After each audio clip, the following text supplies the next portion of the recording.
Hammaga assalomu alaykum, hurmatli yurtdoshlar, Bog'ot avtomarket obunachilari. 2025-yilda ishlab chiqarilgan qora rangdagi shot spravka Cobalt Midnight ko'rib beramiz.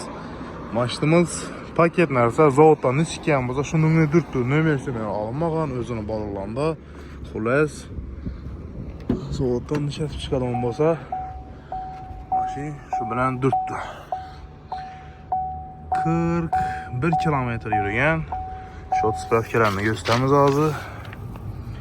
2025-yil mashin sentyabrning 27-sida chiqqan.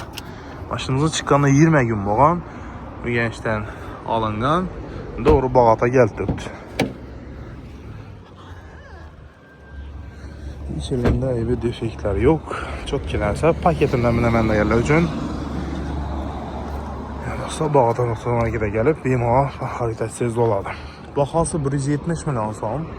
Avtokredit asosida olaman desangizlar, mashinamizni boshlang'ich 37 million so'm to'lov bilan avtokreditdan chiqarib olsangizlar bo'ladi. Ko'cha xarajatlari отдельный oylik to'lov 4200 dan 5 yil chiqadi. Barter bor, bemalol mashinalaringizni akkalasidan barter etib, mana 200 bo'laveradi.